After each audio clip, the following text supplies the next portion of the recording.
শুধু টাকা রোজগারের ফিকির। দেশে থাইকা পারো, নইলে বিদেশ গিয়া পারো, কোনো না কোনো ভাবে পয়সা রোজগার করো। টাকা রোজগার করলে মা বাপ খুশি, টাকা রোজগার না করলে না অখুশি। খালাস। এরপরে ইমান আছে কিনা, ইসলাম আছে কিনা, নামাজ আছে কিনা, কোরআন আছে কিনা, আল্লাহ চিনি কিনা, হালাল হারাম কিনা, জায়েজ না জায়েজ না, এত কিছু আমার দরকার। ফুতের জিগায়ও না যে ফুত কামাই যে করতেছ কি হালাল কামাই করো না হারাম, না এত কিছুর দরকার কি। টাকা দিতেছে, খাইতেছে, ঘুমাইতেছে, বিল্ডিং করতে আসে, জমি কিনতে আসে, আপেল মালটা খাইতেছে।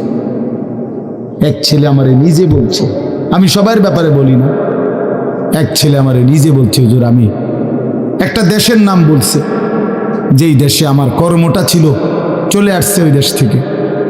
আমার বলছে, হুজুর আমার কর্মটা হলো এই, মদের বার, মদের হোটেলে নারী পুরুষ উলঙ্গ জিনা ব্যভিচার করে, আমার দায়িত্ব শুধু পাশে দাঁড়িয়ে মদের বোতল নিয়ে দাঁড়ায় থাকা, যতবার তারা চায় অতবার তাদেরকে মদ গ্লাসে ঢেলে দেওয়া, তাদের হাতে তুলে দেওয়া।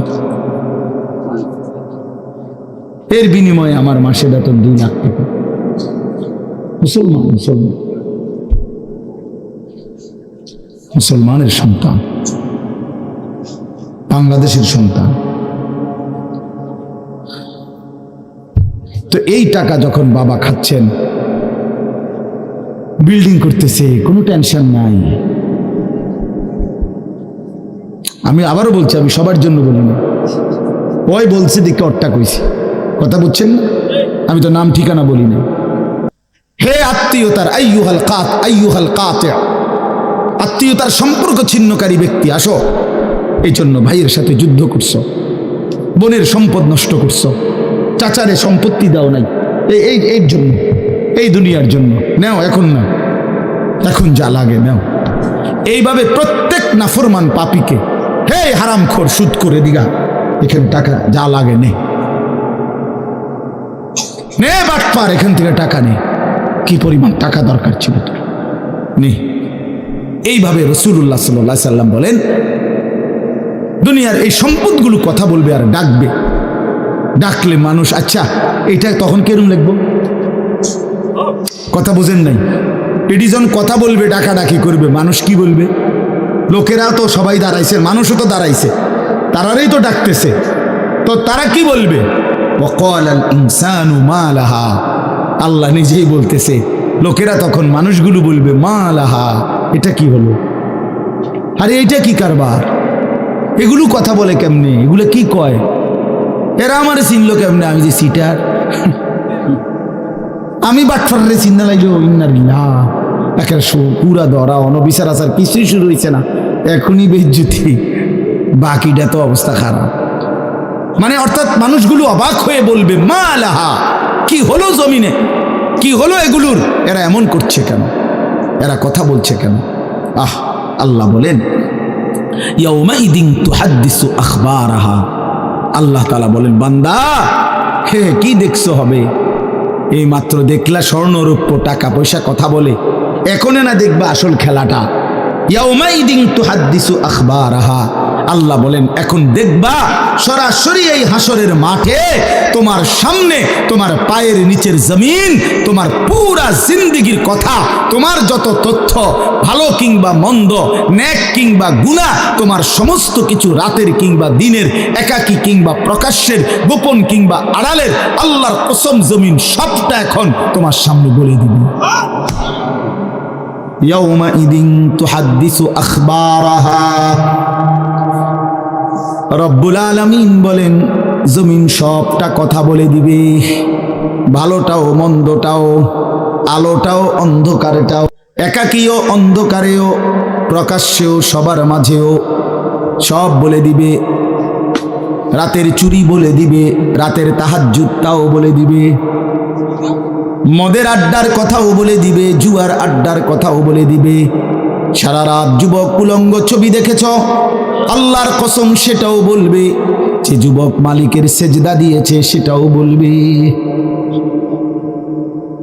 তাহাজ্জুদও শোনাবে, আবার সবার সাথে যে জামাতে নামাজ পড়েছে এটাও বলবে। সব কিছু বলে দিবে। আল্লাহ বলেন, যদি মানুষ ভাবতে চাও জমিন কিভাবে কথা বলে, স্বর্ণরৌপ্য কিভাবে কথা বলে, আল্লাহ বলেন বিআন্না রাব্বাকা আওহা লাহা, আল্লাহ তাআলা আদেশ করেছেন বলেই কথা বলে। আল্লাহ বললে, হুকুম করিলে আল্লাহর গোটা কায়নাত, গোটা সৃষ্টি জগৎটাই কথা বলে। শাহিদা আলাইহিম সামউহুম ওয়া আবসারুহুম ওয়া জুলুদুহুম বিমা কানু ইয়ামালুন। আল্লাহ বলে, হাসরের ময়দানে বান্দা, তোমার কান, তোমার চোখ, তোমার সারা দেহের চামড়া, জুলুদুহুম, তোমার সারা দেহের চামড়া, হাসরের ময়দানে তোমার পুরা জিন্দেগির কর্মকাণ্ড বলে দিবে। চামড়াগুলো বলবে, চামড়া, মানুষের শাহওয়াত চামড়াতে। এই জন্য সমস্ত যৌনতার ঘটনা, অসভ্যতার ঘটনা শরীরের চামড়া বলে দিবে। মানুষের শাহওয়াত চামড়া। কথা বুঝছেন কিনা?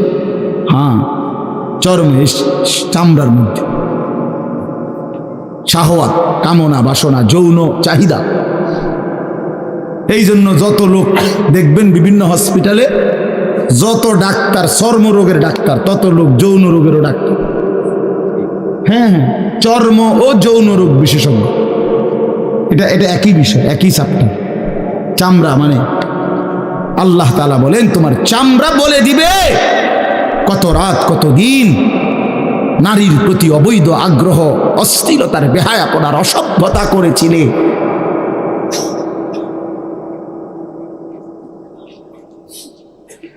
হায় হায়। এজন্য নওজোয়ান ছেলে, তোমরা সবাই ভাই কষ্ট করে বসো। যে যে পাশে দাঁড়িয়ে আছো, আল্লাহর ওয়াস্তে বসো। কষ্ট হলেও বসো ভাই, বসে শুনলে বরকত হবে। মোবাইলটা হাতের যাদের, এটা বন্ধ করে দাও।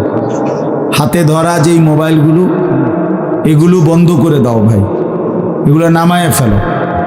আমাদের চেহারার দিকে তাকাইয়া আল্লাহর কথা মনোযোগ দিয়ে শুনলে লাভ হবে। আসলে বাস্তবতা হলো, প্রতিটা আয়োজন কষ্টের আয়োজন। এক একটা মাহফিলের মধ্যে অনেক মেহনত করতে হয়। 2 টাকা, 10 টাকা, 20 টাকা, 50 টাকা একত্র করেই এরপর একটা মাহফিল। এক মুঠে কেউ টাকা দেয় না, অনেক জনের কাছ থেকে বারবার গিয়ে কষ্ট করে নিয়ে সবাই মিলে মিশে একটা মাহফিল।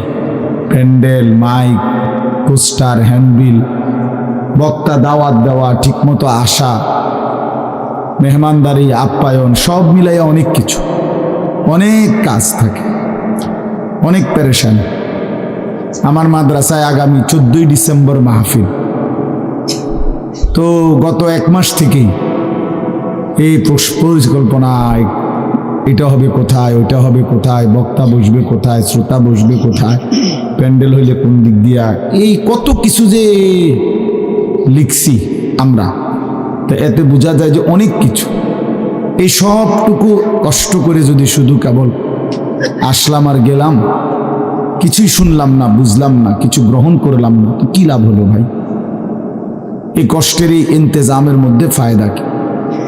এই জুয়েল ওর কথা বারবার আমার কাছে বলছে। মাঝখানে আমি গত বছরে খুব সম্ভব ডেট দিতে পারি না, তো আবদার ছিল, আমি এবছর বলছিলাম যে ডেট মিলাই দেব, তো দেওয়া হয়েছে। আসলে সবাইরই ব্যস্ততা, সবাই কষ্ট করেই ইন্তজাম করতে হয়েছে। এই জন্য আমি অনুরোধ করি, সবাই আমরা, ছেলেরা তোমরাও ভাই বসো, ভাই ওই ছেলে বসো না বাবা, এনে বসো, বসো। এই ছেলেরা তোমরাও বসো ভাই, যে কদ্দুরে শুনো, অসুবিধা নাই, যতক্ষণই শুনো। ফ্যান যদি বেশি সিফা হয় তো সোজাই বসো, না অনেকের ফ্যান্টে সমস্যা। এটা এত সিফা যে গোলামের প্যান্ট ফিন্দাই দিছে, এই জন্য এটা দিয়ে বসতে পারে। এটা জানুন না? না, এটা ঐতিহাসিক তথ্য, মানে দুষ্টামি না। যাদের প্যান্ট সিফা, এটা হলো গোলামের পোশাক, মানে কৃতদাসের পোশাক। হ্যাঁ, এটা হলো আফ্রিকান, যাদেরকে দিয়ে পৃথিবীতে কৃতদাসের কাজ করাইতো, অর্থাৎ এই ভেড়া, বকরি, উট, দুম্বা, এগুলো লালন পালনের কাজ করাইতো, তো তাদেরকে এরকম সিফা প্যান্ট ফিল, মানে টাইট, কেন? যাতে বসতে না পারে। হ্যাঁ সত্যি, এটা ঐতিহাসিক কথা, যাতে বসতে না পারে, কাজে যাতে ফাঁকি দিতে না পারে, এই জন্য এদেরকে এই চিপা প্যান্ট এটা পরায় দিছে। নাহলে এটা কোনোভাবেই সুস্থ স্বাভাবিক কোনো মানুষের পোশাক না। সামান্যতম সুস্থতা আছে যার ভিতরে, সে এত টাইট এটা পরে কি? বেচারা হাঁটে কেমনে, বসে কেমনে, পেশাব পায়খানার জরুরত আছে মানুষের, তাইলে এটা পড়া মানে দাঁড়াইয়া প্রস্রাব করা ছাড়া তো অন্য কোনো সিস্টেম নেই, নাহলে এটা সে কিভাবে বুঝবে? তাইলে এত কষ্ট করে মানুষের পোশাক আল্লাহ তাআলা নাজিল করেছেন। ইয়া বনি আদমা কাদ আনজালনা আলাইকুম লিবাসান, কোরআন শরীফে আছে। আল্লাহ বলেন, হে বনি আদম, আমি আল্লাহই তোমাদের উপরে পোশাক নাজিল করেছি। পোশাক আল্লাহর দেওয়া। এই যে মানুষ পোশাক পরার এই অনুভূতি, এটা আল্লাহর দেওয়া। আদম আলাইহিস সালামকে আল্লাহ তাআলা সৃষ্টি করে পোশাক ছাড়া পেশ করে নাই ফেরেশতাদের সামনে। কি মনে হয় আপনার? খোলামেলা, বুঝছেন না কথাটা? তো ওনার গায়ে কি ছিল? পোশাক ছিল। তো আল্লাহ তাআলা যখন থেকে আদমকে সৃষ্টি করলেন, তখন থেকে আদমের গায়ে পোশাকও দিল, সেই থেকেই পোশাক। ইউয়ারি সাওআতিকুম ওয়ারিশা, এটা স্পষ্ট। আল্লাহ বলছে দুইটা উদ্দেশ্যে পোশাক দিলাম। এক, এটা তোমাদের লজ্জা ঢেকে দিবে, আর ওয়ারিশা, এটা তোমাদের সৌন্দর্যের উপকরণ হবে। তাহলে এটার মধ্যে একটা আর্ট আছে, সৌন্দর্য আছে, এটা লজ্জা ঢাকবে। এখন যদি লজ্জাই না ঢাকে, এটা যদি সতরই না ঢাকে, তো এটা হলো কি? আল্লামা তকি উসমানী দামাত বারাকাতুহুমুল আলিয়া হযরত বলছেন যে কোনো মানুষের, পুরুষের সতর কোমর থেকে নিয়ে, নাভি থেকে নিয়ে হাঁটু, তো এটুকু জায়গা এভাবে ঢাকতে হবে। একে তো মোটা হইতে হবে কাপড়, যাতে করে পাতলার কারণে চামড়া দেখা না যায়। আরেকটা হলো এতটুকু ঢিলে ঢালা হইতে হবে, যাতে করে এতটা টাইট হইয়া না লাগে, যেন অঙ্গ প্রত্যঙ্গ, রান, পিছনের অংশ কার কেমন এটা বোঝা না যায়, স্বাভাবিক যেন ঢিলে ঢালা হয়। নাই তো এটা কি হয় না, পোশাক হয়। একবারে শরীর সাইজ কাইটা বানানো, এটা কোনোভাবেই সৌন্দর্য না। তো এই জন্য এটা গুরুত্বপূর্ণ বিষয়।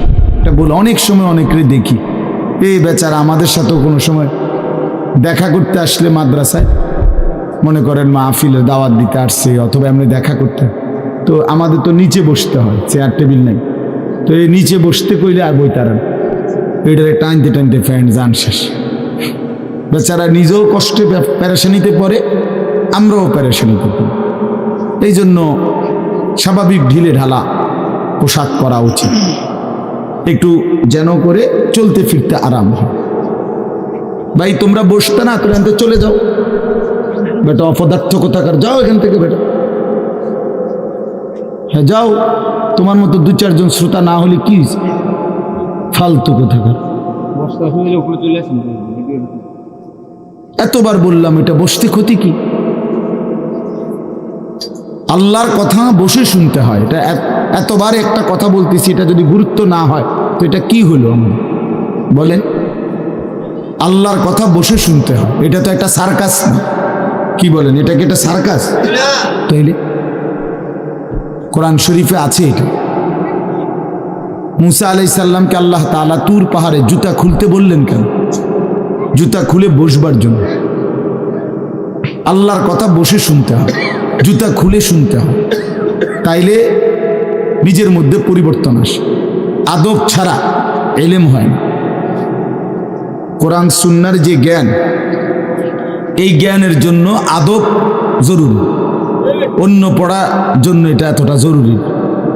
বাংলা, অঙ্ক, ইংরেজি, পদার্থ, জীববিজ্ঞান পড়ার জন্য পেশাব করে ফানি লন লাগে না, বুঝেন না? দাঁড়াইয়া বসুক, বসে পড়ুক, বসে পেশাব করুক, এতে কোনো অসুবিধা নেই। কিন্তু আল্লাহর কোরআন পড়বার জন্য, রাসূলুল্লাহ সাল্লাল্লাহু আলাইহি সাল্লামের সুন্নাহ পড়বার জন্য প্রস্রাব করে ঢিলা নিতে হয়, টয়লেট পেপার ব্যবহার করতে হয়, পানি ব্যবহার করতে হয়, পবিত্র হইতে হয়। হ্যাঁ আসো আব্দুর রহমান, তুমি এনে আও। না না না, এখানে আসো। তো এই জন্য এটা জরুরি বিষয়। আমাদের কোরআন এবং সুন্নার ইলমের জন্য আপনার আদব জরুরি, আখলাক জরুরি, তহারত জরুরি। এই যে এখন এখানে একটা, এটা আপনাদের এটা শুধু একটা মহরানা, বরং এখানেও তো কোরআন সুন্নার ইলম বলার জন্যই ওলামায়ে কেরাম আপনাদেরকে বসাইছে, ঠিক না? তো তাইলে আদব জরুরি। মৌলানা ইয়াহিয়া বয়ান করতেছিলেন,